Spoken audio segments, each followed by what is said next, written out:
Let me start the recording. And again, just wish everybody a very warm welcome on behalf of Ryedale Environmental Group to our launch event for the first ever Ryedale Environment Week.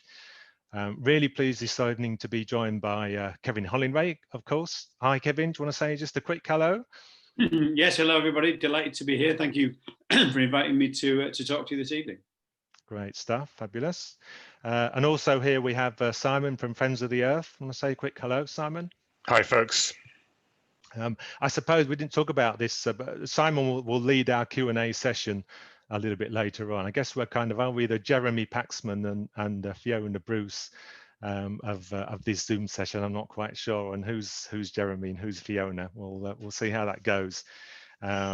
So yeah, Simon's going to lead the Q&A session that will follow Kevin's presentation. I think just to give you a very quick introduction to Ryedale Environmental Group, our mission is simply to enable environmental change across Ryedale. I mean, that's pretty much it. And we are an umbrella organisation for local organisations, local environmental groups. You can see 6 listed there, towns and villages around Ryedale where there's a lot of activity, and they're kind of hotspots. There's activity outside those areas as well.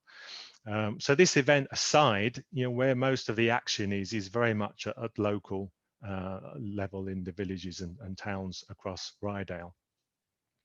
And to give you a flavour, again, I won't read all those out, but there's a load of stuff happening. Everything from bring and take days that maybe many of you have taken part in, campaigning for electric vehicle charging points, mini recycling centres, apple juicing. You can read the list for yourselves. Simply to say, if you want to find more out about any of those initiatives, then tune in the rest of the week. The next slide here is a bit busy, but this is, I guess, a snapshot of all the events we've got coming up in the following week. So all the way through till next Friday. Really interesting film tomorrow night. Steve will no doubt tell us more about that in chat. Give a quick summary, if you would, Steve, about the 2040 regeneration film. We have a live streaming of that just for this group.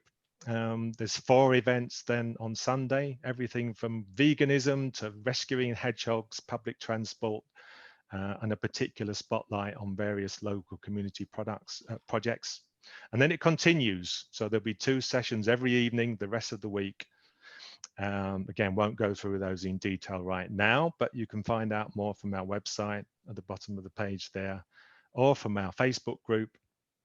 And what I'll do when I hand over to Kevin in a second, I'll put some links in chat to make it a little bit easier for you to find what's going on and sign up. There are places still left on all events, bar looks like it. Thanks, Steve. The film tomorrow night is sold out. So yeah, make up your chance at least to get involved in some of the others. In terms of how it's going to work tonight, so of course I'll hand over to Kevin very soon. He's got a presentation of around 20 minutes to tee things up. As I say, we'll then go to Simon for an initial response. But we should have a good half an hour for questions and answers from the audience. So it is your session, so let's make best use of it. In terms of how we're going to work in Zoom, as mentioned already, yeah, use the Q&A panel for any questions you would like us to put to Kevin. So you'll find that, I guess, normally if you're on a laptop on the bottom of your screen there. Mention maybe where you're from before you type your question in, but then put your question into the Q&A panel. It's possible for everybody to see all the questions that are being put in there. And in addition to that, you can upvote them. So this is going to be helpful. If you look at the questions other people have put in, that might save you adding another question very similar. Just give it a vote, give it a thumbs up, and that'll help us filter out the questions that are the priorities if we end up being short of time. Of course, we'll try and get through as many as we can, and we will, as far as possible, if technology holds up, unmute you and call you in, ask you to put your question direct to Kevin and ask you to, or give you the chance at least to respond. So that's how we'll do the Q&A when we come to that. As I say, keep using the chat for this interaction and banter that is already, I think, happening there. And again, a reminder that if you select all panelists and attendees in the chat panel, then everybody will be able to see your comments there. I think apart from that, final comment, I guess from my side is just the comments at the bottom there. Yeah, we know the emotions can get very high with this topic, and so they should, and it's an important topic. It shows we care, and we need to care about this topic. But yeah, let's try and stay as constructive as possible if we can, and also stay on topic. I'm guessing there's probably a load of questions you might have for Kevin, but this hour is about the environment, so please keep your questions and comments on topic as far as possible. Other than that, I think that's me done. Let me hand over to Kevin, where I guess kind of the key question of the evening is how will the UK government's policy help us tackle climate change in Ryedale? So I think, Kevin, you've got some slides for us. Yes, So thanks so much, Paul. Stop sharing and I'll hand over to you. Great, okay, thank you very much. And yes, very keen to talk to you all this evening about climate change. Let me just see if I can share this slide here. Hopefully you'll see that on the screen. This is my first slide showing. We're not seeing it yet, Kevin, sorry, so I think okay, let's try that again. It was working before. Yeah, okay, let me just see where we are.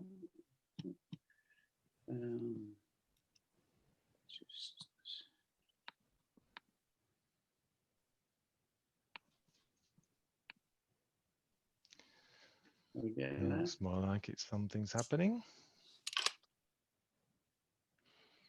Yeah, I think if you put that on full screen, then we should be away.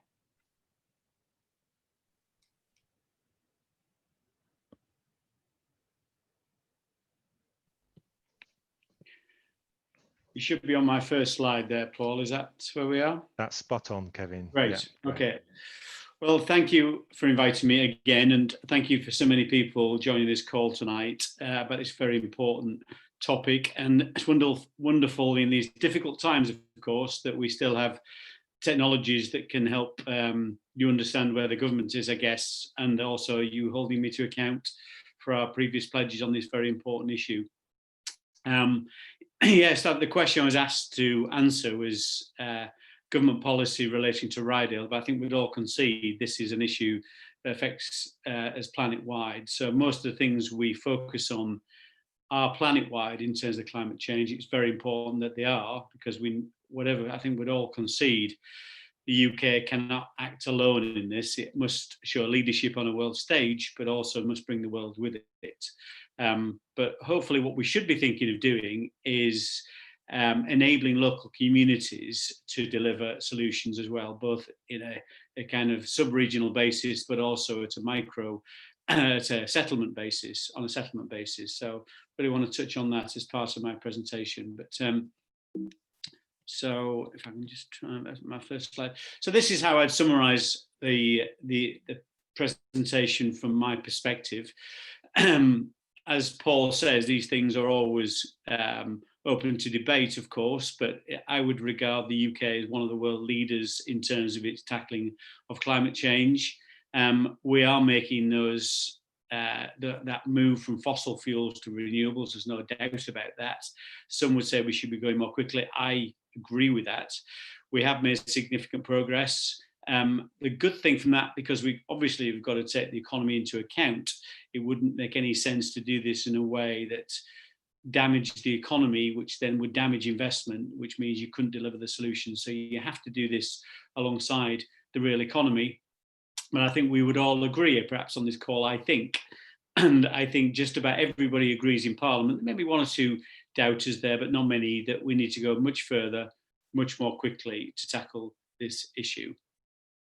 So, yeah, I mean, as I said before, this is a planetary crisis, horrendous impacts already happening to the planet in terms of extinction of plant and animal species.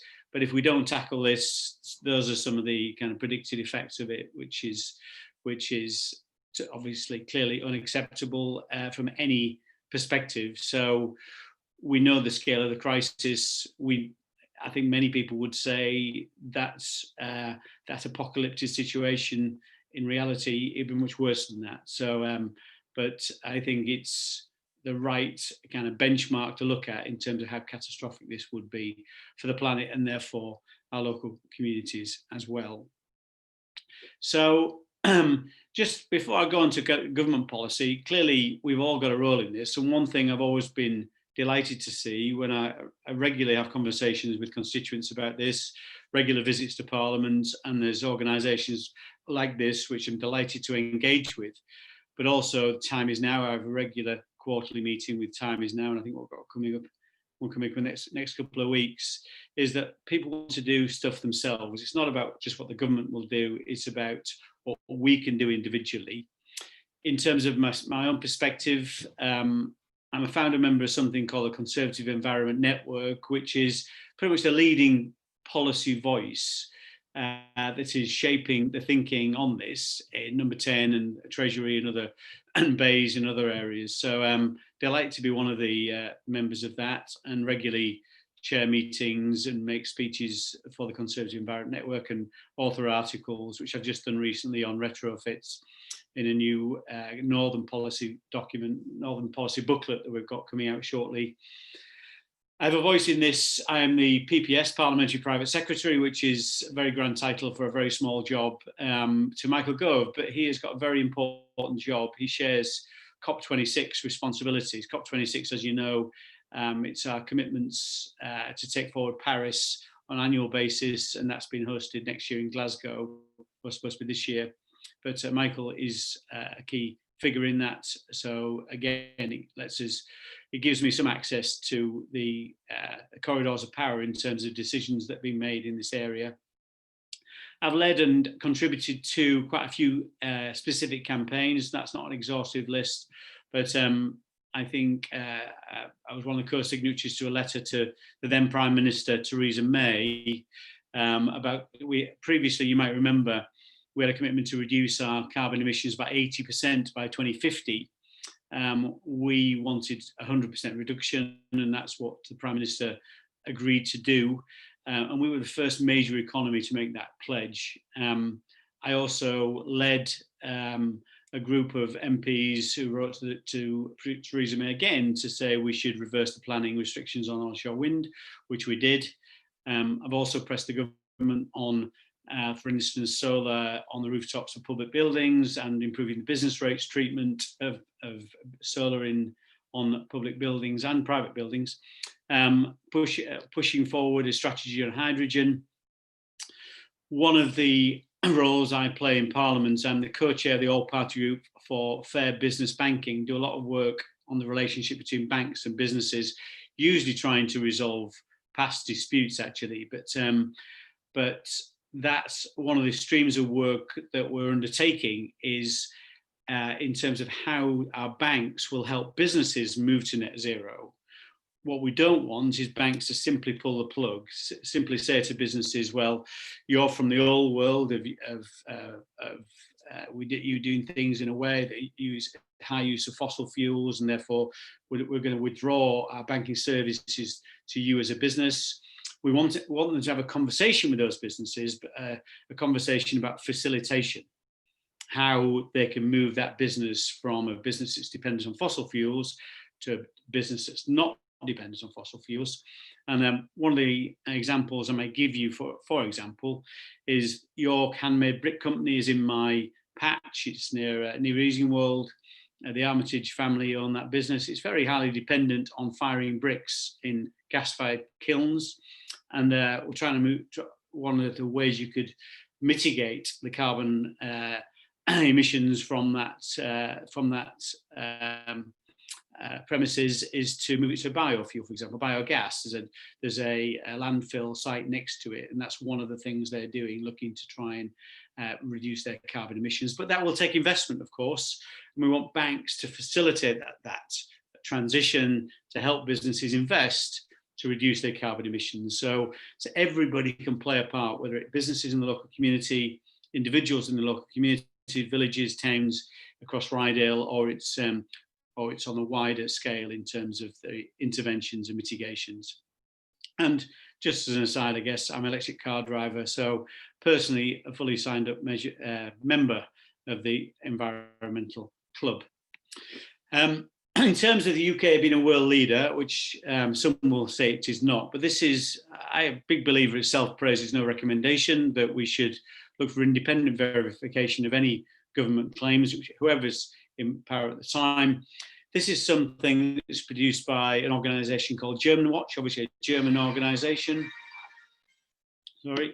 And this is the Climate Change Performance Index. This is compiled every year, and it compares all the different countries internationally in terms of their climate performance, in terms of tackling greenhouse gas emissions. And the UK on this index is 4th. So the only countries it's behind is Sweden, Denmark, Morocco. I should say it's 7th, but that's because the first 3 places are not awarded, because German Watch say that there's nobody deserving of a 1st, 2nd or 3rd place, and I tend to agree with that. We're not, none of us, no government is doing enough. But in terms of the comparative performance between governments, the UK is 4th in the world. Sweden, Denmark and Morocco ahead of us, and the UK has actually gone up 1 place in that ranking.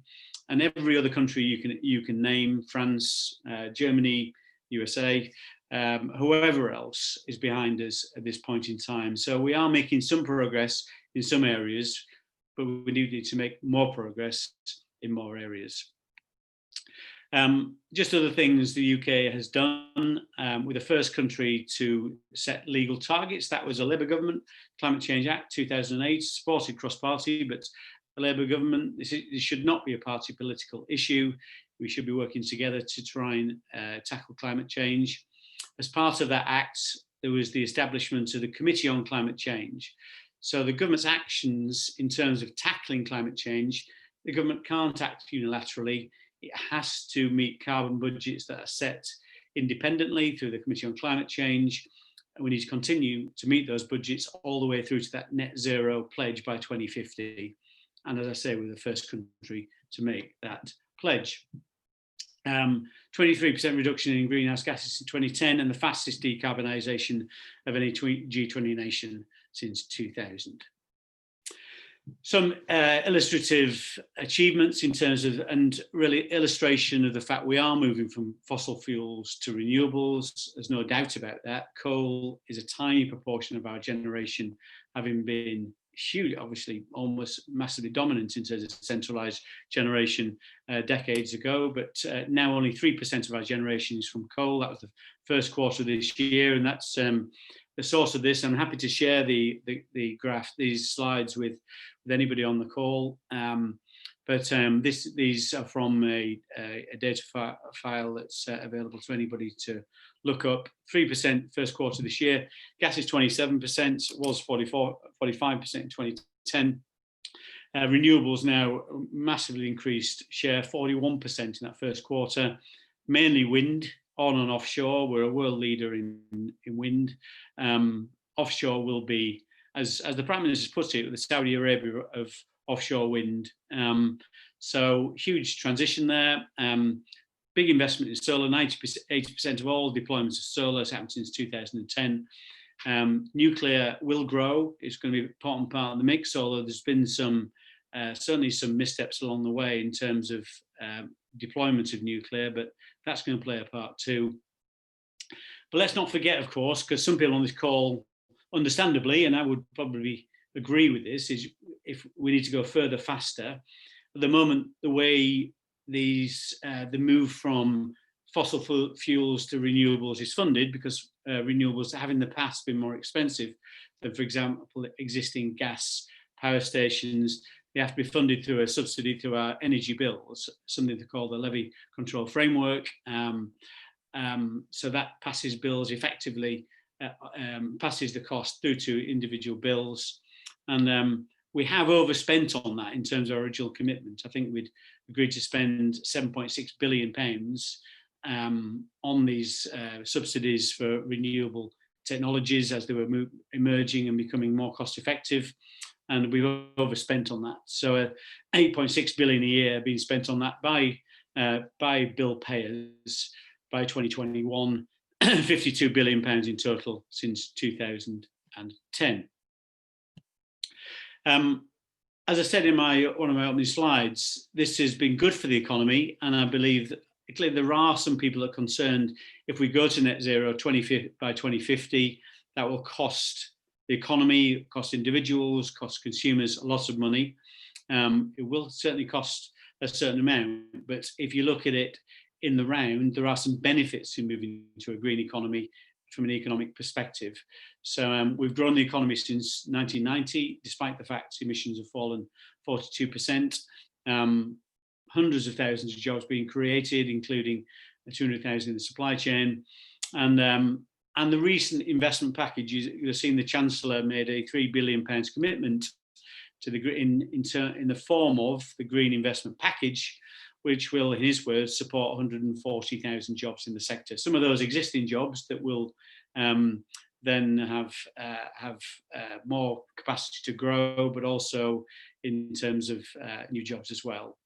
And that investment was really around the Green Homes Grant, so retrofitting of existing residential properties, £2 billion towards that, and £1 billion towards the improvement of efficiency of public buildings. So that's all pretty the good news. This is the more difficult factors, I think, it's fair to say. Despite the progress we've made, renewables still account for around 19% of total UK energy, because there are lots of parts of the economy that are much more difficult to decarbonise. And I think in many ways, you might say that we've really taken advantage of the low-hanging fruit in terms of decarbonisation. The future stuff, transport and heating particularly, will be more difficult. And the other really very concerning factor is the UK contributes around 1% of world energy. So whatever we do is not 99% of the work needs to be done by other countries. So we need to be making sure other countries fulfill their commitments too. And at the same time, world energy growth is positive. So it's 2% growth. So, we really need to make sure that the bigger economies, India, China, US particularly, play their part here and do mitigate their own carbon emissions. We've got a great opportunity to do that in COP26, 2021, a vital world stage opportunity, and we need to make the most of that to make sure every country meets its obligations. So I mentioned at the start, we need to go further and faster. Some of the areas here that I mentioned, home heating particularly, is going to be a problem. 22 million homes in the UK connected to the mains gas supply.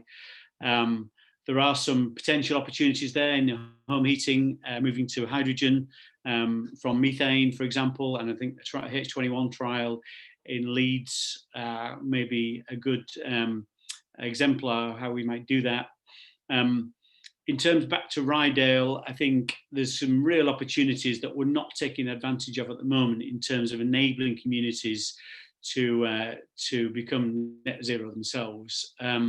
Couple of examples. In Leppington, there's a business called Energy Oasis that specialises in community-based initiatives, and they've got one in Leppington where they want to use things like anaerobic digesters and solar and wind turbines to take heating and electricity generation off grid. A great initiative, and I'm trying to connect Energy Oasis, which are an inspirational organisation from Harrogate, a chap who was born and brought up at Sowerby, trying to connect them to government so they can see the opportunity for local solutions. I'm a massive localist generally, and I think the more we enable people, or just get out of the way, to be honest, and we don't need to empower people, we just don't need to disempower them and let them get on with producing energy and decarbonising it at a community level. Hovingham as well. Frank and Kim Colenso came to talk to me from Hovingham about how they might become a carbon neutral village much more quickly than some of the other ambitions we have, which again, we're trying to get the government to look at those kind of solutions. Local electricity bill, which is a parliamentary initiative trying to bring forward some legislation to make it easier for communities to provide electricity to local people. It's It's surprisingly complex at the moment. You have to supply it back to a utility provider who then provide it back to their homes. Life shouldn't be this complicated. Transport, of course, cars, a ban on petrol and diesel, that's already was 2040, now 2035. I think it'll be brought forward to 2030. And you'll see Honda, for example, have just announced they're phasing out all petrol and diesel builds in their fleet. So I think this will happen probably much more quickly, just through the signals to the manufacturers. Electric, they're mainly electric solutions on cars. HGVs and buses much more difficult, and that's more likely to be hydrogen as a solution. So that's why we're pushing green hydrogen to the government to come up with a hydrogen strategy, which is committed to do. And that will be Wrightbus, for example, we're working with to try and get 3,000 buses on the streets, on our British streets, to provide that as a solution to bus transport. Plain sustainable aviation fuels, for example, industry I mentioned, moving to a different solution for some of these high carbon intensive industries. I'm pleased to see devolution can play a part in this. You're probably aware that York City Region, so York and North Yorkshire, has in principle agreed a devolution settlement with the government. Great opportunity for that, for the leadership of that new entity to champion the cause of going carbon neutral. And one of the asks at the moment is that is done by 2040. So the more we enable this stuff at a regional level, and Ryedale can certainly contribute to that more effectively, I think, at a local level. Some other stuff as well is this isn't just about climate change, not just about carbon emissions. This is also about the wider environment. So environment bill that's dealing with things like deposit return schemes, glass and plastic bottles, recycling. So recycling facilities has been rolled out in some other countries. I think we've been a bit slow on this. We're consulting on this still. So you buy a plastic bottle, there's a surcharge on it, 25p or whatever, and you take it back to a recycling facility within the shop itself to get your money back.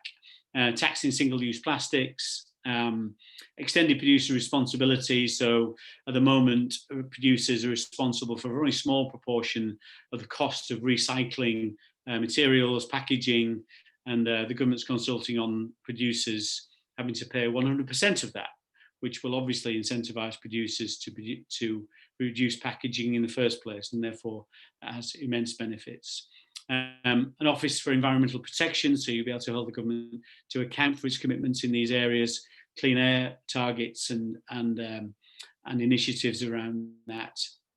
Agriculture bill, first major country that I know of that's moving away from an acreage-based payment for farmers to a payment system where you are only paid for contributing to public goods. So cleaner air, cleaner water, carbon sequestration, better animal welfare. So that's how farmers will get paid in the future, which is very symbiotic to this whole agenda.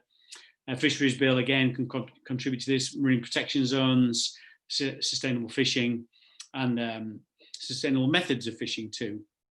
And trade deals, big thing in the news at the moment. How we make sure imports meet certain standards. Lots of misinformation around this. We're mirroring the EU's approach to this, which is food safety. Certain things are banned under food safety rules. Chlorinated chicken, quite famously, hormone-treated beef. Food standards as such, methods of production are not banned in the EU. What you do is you put tariffs on imports, and then when you do trade deals, then you agree a system of equivalence in terms of food standards, which is our approach, including animal welfare. I'm coming to the end of my presentation, I think more or less on time, Paul. So some other things that Conservative Environment Network is asking for is green bonds. I think we're all willing to buy into bonds that meant more green infrastructure, more solar, more onshore wind, more offshore wind, all these things. A British Development Bank that could facilitate that. Carbon taxes to mirror the carbon trading schemes based in the past. We've been subject to in the EU. More active travel, natural flood management, great example of that in Ryedale at Pickering, of course. More green skills, retrofits, green hydrogen, and increasing tree cover around about 10% in the UK, quite low in European standards, moving that towards a 20% coverage within a couple of decades. That's some of the ambition, which I think is a Friends of the Earth policy, actually. So I think that's probably me. Very happy now to open to questions. Over to Simon, I think, to reflect on some of the things that we've presented. Yeah, thanks, Kevin. Much appreciated. Really useful insight, I think. But I am going to take a bit of a liberty and offer some of my thoughts and and highlight the recovery plan that Friends of the Earth is in the last couple of weeks been presenting to you and your fellow parliamentarians. We are at a really crucial point in the economic development of the UK. The recovery from COVID-19 and Brexit presents us with some really fundamental challenges, which kind of puts us at a crossroads where we can either revert to business as usual, or we can steer a new, sustainable and equitable future. It's clear that business as usual, both in this country and globally, wasn't working for the planet and was driving climate change and environmental breakdown. So we kind of need to go a different direction. We had hoped to see the government, through comprehensive spending review, set that course to a better future. However, the CSR is now a bit on the back burner. But I want to set out a few of the key challenges on how we should be shaping that future. First of all, we really kind of need to prioritize health and well-being, and by making things like walking and cycling safe and easy for everyone, so that air pollution is reduced. We need to provide a world-class, clean, affordable public transport system. The move away from cars, not just replacing petrol and diesel cars with electric vehicles, but actually having that big kind of modal shift in the future. We need to put green jobs and house and livelihoods at the heart of the recovery, with long-term investment in home insulation, renewable energy, training and reskilling workers in high carbon industry, while creating those apprenticeships for young people in green industry. I think the Green Homes Grant was a great start. We need to see that extending far beyond March next year, when it's due to come to an end. Big success stories in Yorkshire, of course. We've got offshore wind at Hull, and that has a much wider ripple effect across the rest of Yorkshire. We need to excuse me. We need to fix the economy so that it works for people on the planet, removing the tax breaks for polluting industries and scrapping spending on high carbon infrastructure, like the £27 billion roads programme, which the government has brought forward. I think we would welcome the coal phase out from the government, and I think that's in a way that Robert Jenrick recently has backed up that by refusing planning permission for the open cast coal site at Druridge Bay. I think we'd also, many of us on this call would probably welcome the fracking moratorium as well. The fact that the government is sticking to that. We need to show global responsibility by providing that significant climate finance, enabling the world's poorest nations to transition to a low carbon future. Should we be financing fossil fuels abroad, such as the £1 billion invested in the Mozambique gas project, which Friends of the Earth is now taking the government to court over? Finally, we need to make sure that actually we enable communities to lead the recovery and shape their local areas in a more sustainable way. How do we provide increasingly cash-strapped local councils with the powers and resources to use their connection with communities and knowledge of their own local areas to tackle climate change? Should we be scrapping the proposed planning reforms, which provide a free-for-all for property developers, potentially to build high-carbon homes in unsustainable locations? I'm going to post the link into the link to that recovery plan in the chat box now, and then I'm going to kind of field a few questions from your constituents, if I may. I think the first question on the list comes from Peter W. Is that Peter Winter? Peter, do you want to come on the call? Paul, are you doing Yeah, the technological magic. Am I unmuted? You are. Yeah. Yeah. Okay. Yeah. Yeah. Good evening. We had solar panels fitted a few years ago, and it was a bit of a no-brainer if you had the money, because the feed-in tariff meant, in effect, after 7 or 8 years, it would be paid off, and you'd be quids in. What's happened since then is that stopped. It's no longer viable in that sense to get solar panels. Builders are obviously making a lot of money through all this huge building program that's going on. It just seemed a no-brainer to insist that where appropriate they had that they would have to have solar panels fitted, and I just wondered why that isn't government policy. Yeah, thanks, Peter. I mean, the simple reason it's not government policy, and I'm not defending the government's policy on this, but if you want to know the reason, the government took over this issue at a time when the housing market was on its knees, of course, 2010. And there's a feeling if you push the building code, energy efficiency elements of the building code too hard, it would make properties more expensive, and therefore it would make properties less affordable for people who want to get on the housing ladder, and would hold back an economic recovery. So you can disagree with that rationale and those reasonings. The building code has been improving. Energy is getting more efficient, is moving towards a passive house standard, and ultimately to a net carbon zero standard. Ultimately that will happen, but that's been done progressively, and some people would like it to go further more quickly. Modern homes, new homes, are pretty energy efficient anyway, even at the current standard. I'm not saying we shouldn't go further, but to be honest, from my perspective, the biggest win we can have, and it feeds back into what Simon was saying, retrofits is far more important. They're both important, but of the two things, you've got 27 million homes in the UK.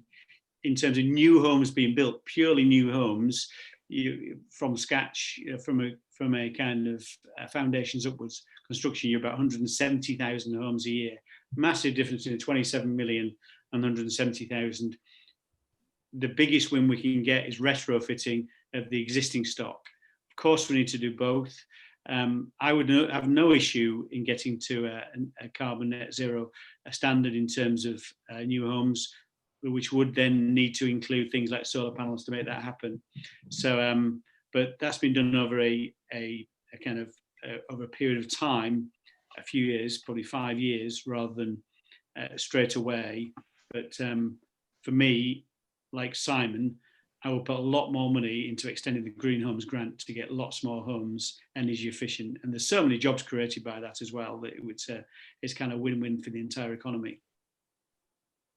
Thanks, Henry. I think there's a challenge there in terms of that kind of retrofitting versus new homes building, because I think if we don't want to get into a situation where in 10 years' time we're having to retrofit the houses we're building this year. There's a couple of related questions from John C, which was why is the government not required all new buildings to be carbon neutral? And that's kind of largely answered that. A kind of subset of that is Anthony's question. Why do new houses not all have to have an electric charging point? Do you want to kind of quickly respond to that? Yes, I do, and we have, and you're right, and we've Ryedale now do that, and for example, and this is obviously, and we wrote to Ryedale. My office wrote to Ryedale Council and said that should be the case. So you get a electric vehicle charging point in every new house that's developed. So I understand that is now being required by all developers when they build a new home in Ryedale, and I agree that should be a national policy too. Fantastic. I've got a question from David Cragg James from Stonegrave. David, do you want to come in and ask your question? Can you hear me? Yeah, yes, we can hear you. I'm afraid it's rather a long question, which is it's on the chat, but all of it hasn't come up. So bear with me, Kevin.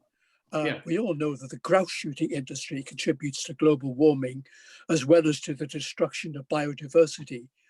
This isn't compensated for by positive effects, such as the regrowth of vegetation after the carbon release caused by heather burning, nor is it compensated for by the undoubted economic benefits of millions of birds shot for sport. You've confirmed your sympathy for tackling climate change, protecting wildlife and biodiversity, but will you please raise these concerns with Johnson before the 5th anniversary celebration of the Paris Agreement on December the 12th? Was that too long? No, it's perfect. It's perfectly fine, David. Nice to speak to you. Heather burning, there will be a ban coming forward for heather burning. There may be a derogation for certain areas where you can't mow.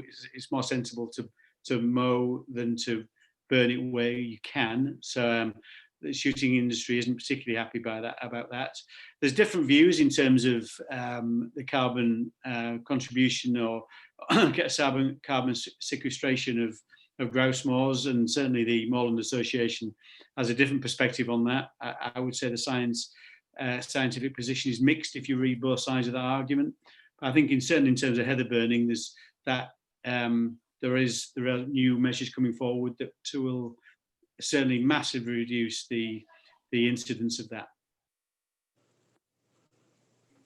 I mean, there's a further question from David Renwick on that. Sorry, it's just me again. It's really with respect to Kevin's answer. The whole idea of shooting birds for sport demeans humanity. There's much more to it than just the climate change effects.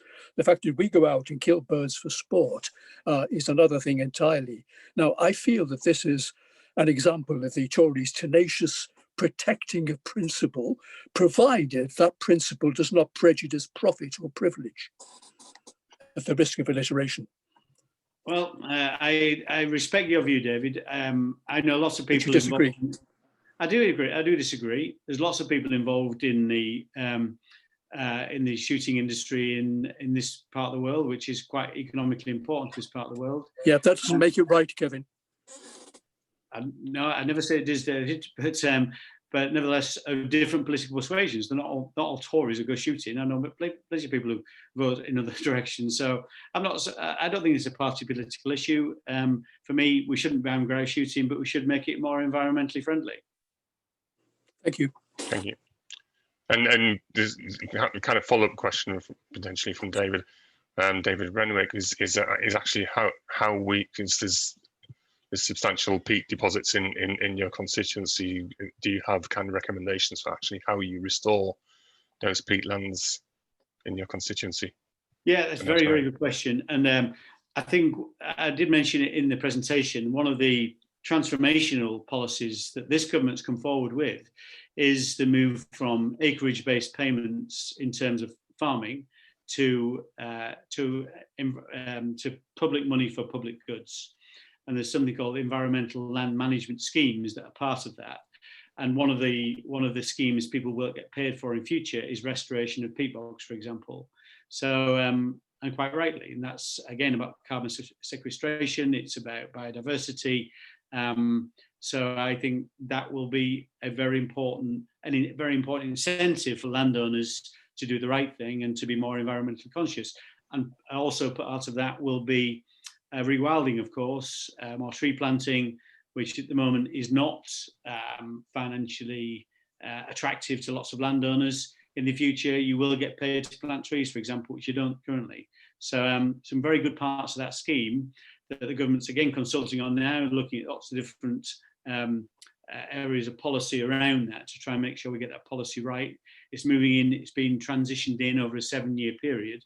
So farming will move away from an acreage-based payment, which happens in the rest of Europe, to this absolute totemic new scheme and groundbreaking new scheme that should deliver many of the benefits that you refer to. Great, thank you. I'm going to bring in Steve Mason. Steve, you've got kind of 3 questions in the Q&A, but I'm going to ask you to kind of pose the question around the planning reforms. And if I may, Steve, do you want to come in? Yeah, hang on, just got to find the question. Yeah, the effort to speed up planning applications in the proposed government planning changes risk watering down and removing the requirement for strategic environmental assessments or environmental impact assessments, plus also the democratic input from local communities. As also, furthermore, do these proposals also do not sufficiently take into consideration the Climate Change Act 2008 provisions and address the carbon dioxide emission standards for future housing stock? Do you support the proposed changes and push the government to insist and will you push the government to insist that new builds such as schools and housing stock should be developed to passive house standards? Certainly the latter, Steve, no question about it. I'm a big believer in passive house standards, as I mentioned before in one of my earlier answers. I don't accept the premise that the planning reforms will lead to a kind of watering down of our climate change obligations in terms of the efficiency of housing. What the planning reform is, so do I support the reforms? Some of them is the answer. I think, as you'll know, Steve, there are lots of duplications in the planning system at the moment. So local authorities come up with the local plan. They have it shows where development can take place. Developers then promote a certain area. House builders then submit a plan.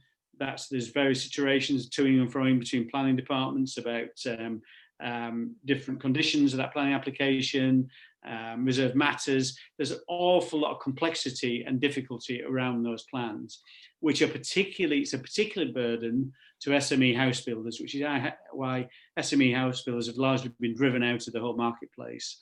So what the planning reforms are about is zonal planning, which happens in lots of other countries, Germany, for example, and the Netherlands. So you say in this area, we think this area is suitable for growth in terms of housing. And these are the standards, these are the design codes, these are the environmental requirements of house building in those areas, all of which are subject to democratic process. And you will agree, Steve, I'm sure, that very rarely do people get involved at the moment at the local planning stage in terms of citizens. It tends to be done as something that's pretty much restricted to planning departments and members. So I think this can potentially increase the democratic input, and we'll also have those checks and balances in terms of design, both in terms of the look and feel and in terms of energy efficiency. But it will mean that once those matters have been decided, developers can get on and build much more quickly to those high standards. And I say the cost burden of that for an SME house builder is much, much lower than it is currently, which I welcome. Okay, well, am I still on? Yeah, can you hear me, Kevin? I can. I mean, I'm on the local planning committee in Ryedale Council, but I've got to say actually that my main concern, and you mentioned the growth, the various zonals, whereas obviously in the growth zone there will be no democratic decision made by the planning committee that will be delegated to officers. That automatically is taking about the democratic right of local communities. You also said that people don't get involved in local planning decisions. Well, sorry, I don't agree with that. Again, as we saw in the fracking campaign, there were thousands of people getting engaged with that. Again, see, the zonal one is a big problem, because by removing the right of local communities and councillors to decide planning applications is going to take that decision making away from local areas, and it's going to be left to officers. I trust officers, don't get me wrong, the officers are great, but sometimes you need that local knowledge. These reforms, they to be honest, they're not necessarily needed, because the planning system isn't not the cause of the low build-up numbers of houses. Because at the end of the day, the council has currently approved 9 out of 10 applications, and the local government association has found that over 1 million homes have planning permission but still remain unbuilt. So the problem isn't necessarily that, it's the big developers holding onto the land till it's worth more money. So that needs addressing more than anything else in the actual planning system. Well, I don't think it's either or. I mean, I agree with you in terms of big developers. They build what's in their financial interest, and I agree with that. And we know some SMEs build much more quickly and use more local contractors and employ more apprentices and put more money back into the local community. I'm a massive believer in SMEs. What I think I said was, in terms of not people getting involved in individual planning decisions, I was saying people don't get involved in the creation of the local plan, which I don't think many people would disagree with that. Interestingly enough, one policy that Ryedale has got, for example, which I've always felt was wrong, is that there's effectively a prohibition. It's on development in villages. small villages, other than the larger communities like Malton and Pickering, and service villages like Sheriff Hutton, for example, you have very little development in small villages, which I think is totally wrong. Again, communities are quite happy to see low-level developments in their villages, but at the moment it's subject to local occupancy clause, which makes those developments totally unviable. Now, I speak to lots of members on Ryedale District Council about that. You didn't even know you had the policy, a lot of them. And you probably do, Steve, but lots of others don't. And I think this is the problem, is even members sometimes have not got involved in the local planning process. And I think this will be, in terms of the creation of this, is so important, so critical. I do support it. I quite understand you don't. But I think I don't think your worst fears will be realised in terms of how this rolls out. Sorry, Simon, I have one follow-up question on SMEs. Steve, can I give other people an opportunity to ask questions? On SMEs? No, I'm gonna move on and invite Sue Jefferson to ask her question.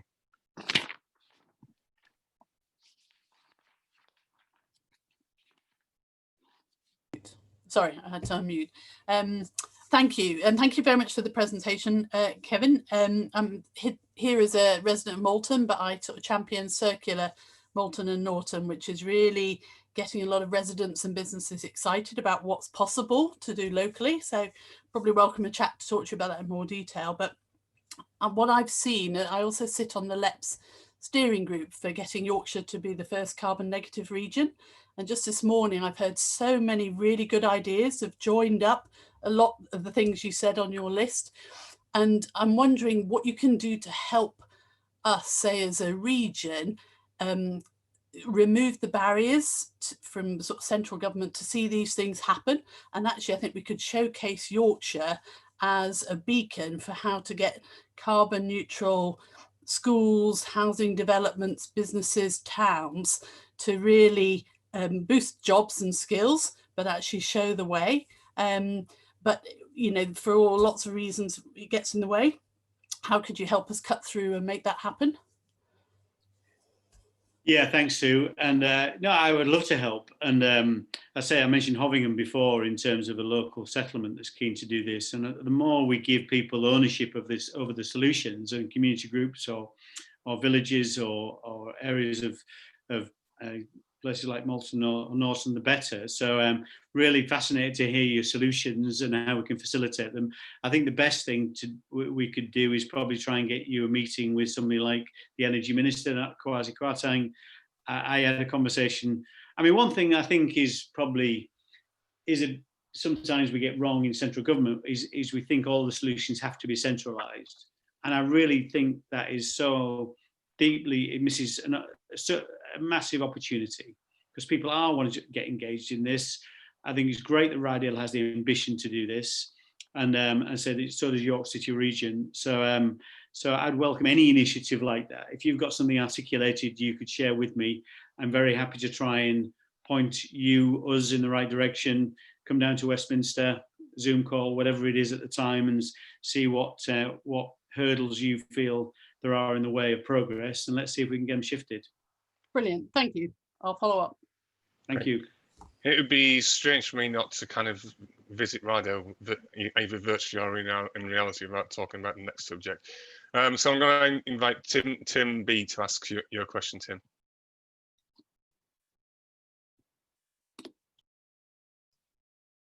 Hi, Kevin. Tim Buckley. I read with interest your support for fracking and how. Sorry, Tim, we're struggling to hear you. I heard the word fracking. Fracking, yes. Basically, I read with interest reading about your support for fracking and how it is an essential resource to help us provide energy for the country. And now the government seems to move against fracking. What is your opinion going forward on the future of fracking? Is it something that's now buried in the past, or is it still the future? Well, we know that gas is still part of it. My support for fracking was based on one thing only, is that we need gas. We'll need gas for some decades. And my view on it, as I've said many times in many different audiences, most of which are not supportive, was that I'd rather produce gas than import it. you know, do I want to go into lots of public meetings and have lots of arguments with people across Ryedale about whether this Ryedale should be subjected to it or not? I'd prefer not to have those meetings, to be quite honest with you. It's definitely the most challenging political issue I've dealt with locally. So I think clearly time's moving on very, very quickly in terms of the imperative to move on to renewables. There's imperative to move away from any fossil fuel source of energy. So, and I think bearing in mind the political implications of fracking and some of the environmental, clearly the fracking moratorium was brought about by the induced seismicity. So I think it's fair to say that this will not be form part of government policy, you know, from this day onwards, or from when the ban came in onwards. I think we've moved past that point in time, and we can move on to even greater investment in renewables. And it's great to see renewables playing a bigger part and being more energy efficient, you know, and more cost efficient. And as you probably know, the offshore wind is now as cheap to deliver as doesn't need a subsidy to deliver it, which is great to see. So would I prefer to use renewables than fossil fuels? Of course I would, like everybody else on this call. Thank you, Kevin. Great. Thank you to all of you for posing questions. There's a whole lot of, there's another 37 questions in the Q&A that we haven't answered. We could be here until next Tuesday if we carry on doing that. But maybe Kevin, we can kind of provide those questions for you and find some way of responding to them. Yeah, of course we will. We're very happy to, Simon. Yes. And I'll hand you now back to Paul, I think, to wrap up. Thanks, thank you, Kevin, and thank you, Simon. So yeah, we're pretty much there. I think all to say is thanks to everybody for giving up their valuable time on a Friday evening to take part in this event, and thanks for all your interaction in chat as well as the Q&A. There are lots of events coming up this week, so again, you'll look out on our website, on our Facebook page. Thanks again to Kevin and Simon. Hope to see you back in Zoom for some of the other events later this week. But take care. Have a good weekend. Thank you. Thanks, Paul. Thanks, Simon. Thank you all. Thanks, everyone. Cheers, folks.